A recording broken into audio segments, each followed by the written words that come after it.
et c'est Tonero HST25, transmission hydrostatique. Accessibilité au poste de conduite, attachement ceinture de sécurité.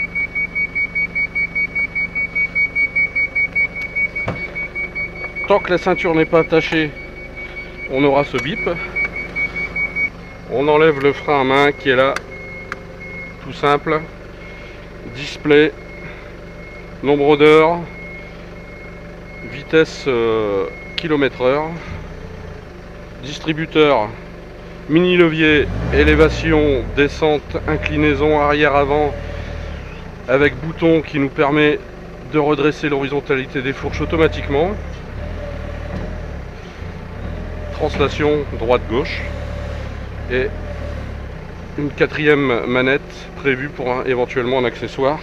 Inverseur de marche du même côté, permettant de ne pas lâcher le volant pendant l'utilisation.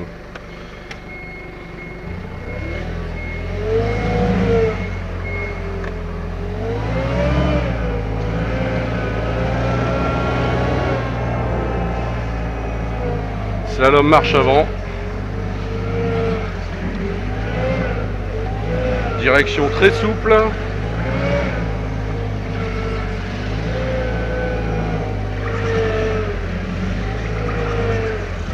Bonne maîtrise de la trajectoire.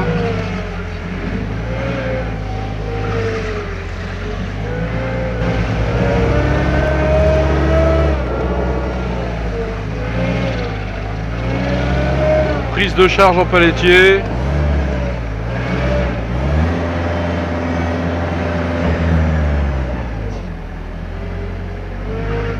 Bonne approche grâce à la transmission hydrostatique.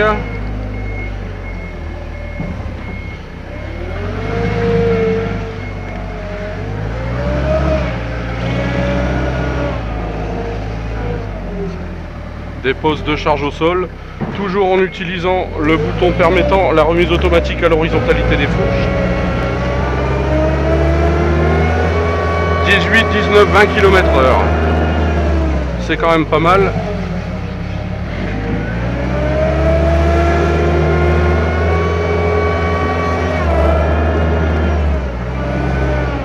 On repénètre dans la zone.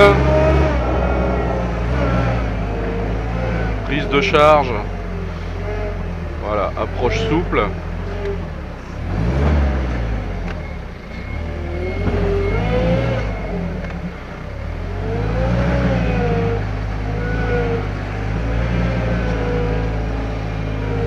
On règle automatiquement l'horizontalité des fourches avant de lever la palette pour la mettre dans le palettier.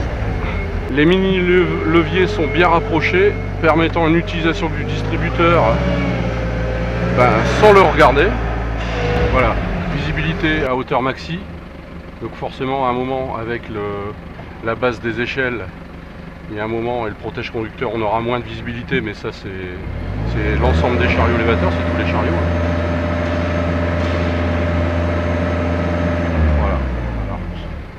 Pour peu que la lisse soit à ce niveau là, comme c'était le cas tout à l'heure, ça gêne un peu. Néanmoins, la visibilité dans l'ensemble, on a un bon pare-brise qui est justement bien large. Alors pour effectuer une marche arrière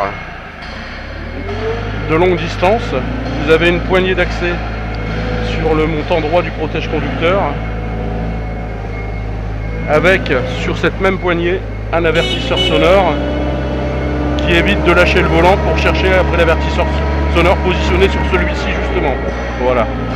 En plus le siège baquet maintient bien le dos côté droit, parce que étant donné que le corps est penché sur on dira un tiers au niveau du pivot du tronc. Voilà.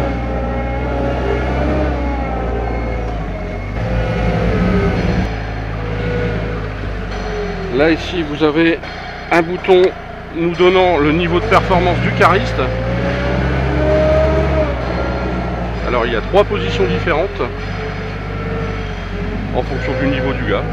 On va mettre le troisième niveau, donc le niveau le plus puissant. Effectivement, on sent tout de suite une différence de pouvoir d'accélération. Voilà, la vitesse est bloquée. Donc si le cariste est moins performant ou en début de mission, on lui bloque sa vitesse à ce niveau-là, de façon à ce qu'il puisse prendre ses marques correctement.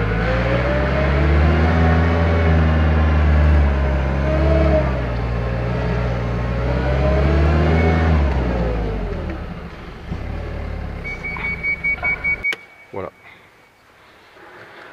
Frein à main, on enlève la ceinture. Descendre du chariot en respectant les 3 points d'appui pour éviter le mal de dos.